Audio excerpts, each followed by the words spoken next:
పవన్ కళ్యాణ్ గారు ఒక వైసీపీ విషయంలోనో ఒక జగన్ గారి విషయంలోనే మాట్లాడితే కాదండి, అన్ని విషయాల్లో కూడా మాట్లాడాల్సి వస్తుంది, అన్ని విషయాల్లోనూ స్పందింతే బాగుంటుందేమో పవన్ కళ్యాణ్ గారు అని చాలామంది మాట్లాడుకున్నారండి.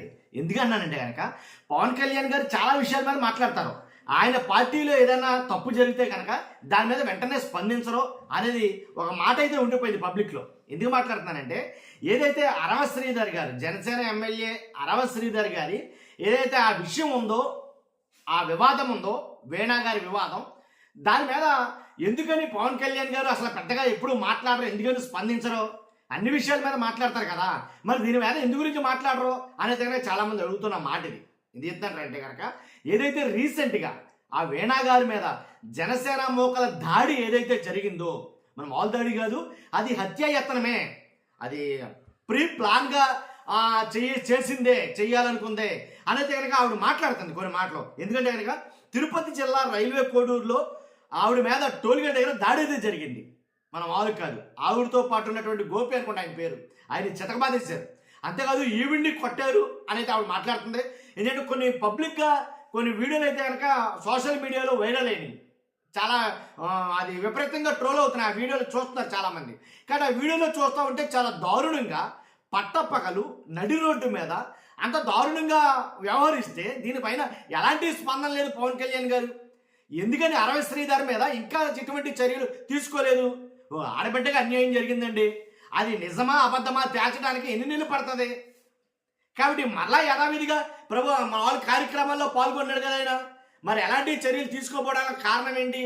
ఇలా చాలామంది అయితే కనుక చాలా ప్రశ్నలు అయితే కనుక సంధిస్తున్నారు. కానీ పవన్ కళ్యాణ్ గారు మాత్రం దీనిపైన ఎలాంటి స్పందన లేదు. దాని కనుక జనసేన రాష్ట్ర కార్యదర్శి తాతంశెట్టి నాగేంద్ర అని ఆయన కూడా ఈ దాడిలో పాల్గొన్నారు. కాబట్టి పాల్గొనడం అంటే మాట పక్కన పెడితే, ఏదైతే కమిటీ వేశారో నిజ నిర్ధారణ కమిటీ అనో ఏదో కమిటీ వేశారో ఆ కమిటీలో సభ్యుడు కూడా ఈయన కమిటీలో ఉండే సభ్యుడే హత్యాయత్నానికి పాల్పడ్డాడంటే దాన్ని బట్టి అర్థం చేసుకోవచ్చు అది ఏ ఏ ఏ లెవెల్లో జరిగింది అనేది అన్నది. చూస్తున్నా మీరు అందరూ కూడా ఈ ఇన్ఫర్మేషన్ ఎక్కువ మందికి షేర్ అవ్వాలంటే కనుక మీ బాధ్యతగా మీరు లైక్ చేయండి, కొత్తగా మన ఛానల్ చూస్తే పక్కాగా సబ్స్క్రైబ్ చేయండి, మీ అమూల్యమైన అభిప్రాయాన్ని కామెంట్ రూపంలో తెలియజేయండి. ఎందుకంటే నడి రోడ్డు మీద అండి, నడి రోడ్డు మీద పట్టపగలు ఇలాంటి దాడి జరిగితే పోలీసులు ఎందుకని తాతంశెట్టి నాగేంద్ర గారిని అరెస్ట్ చేయలేదు అని చాలామంది ప్రశ్నిస్తున్నారు.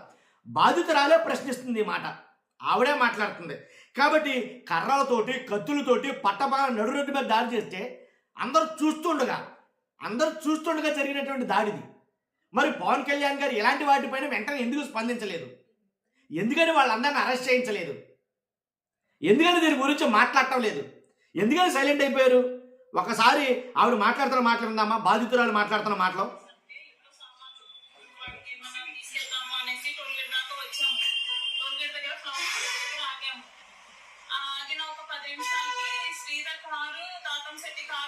సరే వచ్చిందని చెప్పేసి మేము కామ్గానే ఉన్నాం, ఏదో ప్రోగ్రామ్ చేసుకుంటున్నారు, సరే చేసుకోండి అని చెప్పేసి మేము చూస్తున్నాము. శ్రీధర్ వచ్చారు కదా అని చెప్పేసి నేను ఇలా తొంగి చూసాను అంతే.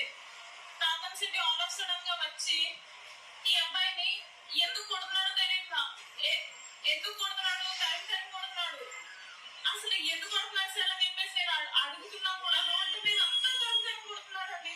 వాళ్ళ చేతుల్లో రాడ్స్ ఉన్నాయి, పైప్స్ ఉన్నాయి, అలా టైం కొడుతుంటే ఎందుకు సార్ అని చెప్పేసి నేను ఆపేస్తుంటే ముందు వాడు వెళ్ళాలి అని చెప్పేసి ఆ అబ్బాయి ఆటోలో వెళ్ళిపోయాడు. చాలా దారుణంగా కొట్టాడు, 10 దెబ్బలకి పైగా కొట్టారండి.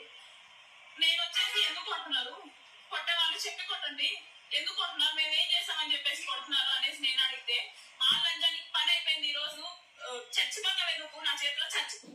సర్లే, ఆ బూతులన్నీ మనం వెళ్ళాం. కానీ అంటే కులం పేరుతో కూడా దూషించారు నన్ను, పలానా డాష్ అని చెప్పి.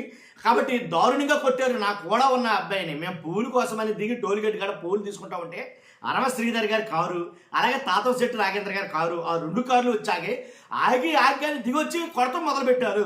ఏదో ప్లాన్డ్గా స్కెచ్ చేసినట్టు కొడతం మొదలుపెట్టారు. ఆ అబ్బాయి దెబ్బలు తట్టుకోలేక చంపేస్తారేమో కత్తులతోటి రాడ్లతో కొడతా ఉంటే అతను పారిపోయాడు. పారిపోయిన తర్వాత ఒక టైంలో నన్ను కొట్టడానికి ట్రై చేశారు, నన్ను కొట్టారు. ఏంటి కొన్ని ఆ అబ్బాయి మాట్లాడతారు, ఆయన ప్రైవేట్ పర్సన్ మీద కొట్టారు నన్ను అని చాలా రకాలుగా మాట్లాడతారు. మరి ఎంత రాద్ధాంతం జరుగుతున్నా సరే, అంటే ప్రజలందరూ చూస్తుండగా నడి రోడ్డు మీద పట్టపగలు ఇంత రాజ్యాంతం జరుగుతున్నా సరే ఏమీ పట్టనట్టు ఉంటే అది ఎంతవరకు కరెక్టు? అంటే మాట్లాడాల్సిన వాళ్ళు మాట్లాడాలి కదా.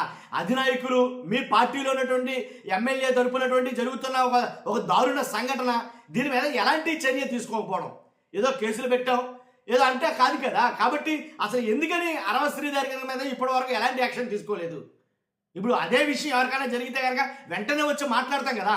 ఇదే వైసీపీ వాళ్ళే చేశారని అనుకుందాం ఒకసారి. వాస్తవానికి ఇదే వైసీపీ వాళ్ళు ఇదే విషయాన్ని ఇలాగే జరిగింది వైసీపీలో ఎవరైనా ఊరుకుంటాయా? ఈ ఎల్లో మీడియా కావచ్చు, లేదా మీరు కావచ్చు, మీ అధినాయకులు కావచ్చు, ఎవరైనా ఒప్పుకుంటారా? ఏ పార్టీలో జరిగినా తప్పే అంటాను నేను. ఎమ్మెల్యే గారు ఇప్పుడు వైసీపీ కావచ్చు, జనసేన కావచ్చు, టీడీపీ కావచ్చు, పార్టీలకు అతీతంగా ఒక ఆడబిడ్డకు అన్యాయం జరిగింది. అది జరిగిందా లేదా అనేది తేల్చాలి. తేల్చే వరకు చర్యలు ఉండాలి. ఏవి లేవు కదా. మరలా దాడి జరుగుతుంది కదా తన మీద, కళ్ళెదురుగా కనిపిస్తుంది కదా. ఒక హత్యాయత్నం లాంటి ఒక కుట్ర పని ఒక స్కెచ్ చేసి మరీ దాడి చేస్తే కనబడుతుంది కదా. కనపడినా సరే ఎలాంటి బాధితుల మీద ఎలాంటి చర్యలు తీసుకోకపోవడం చాలా దారుణమైన విషయం. ఇది నిజంగా ఖండించాలి.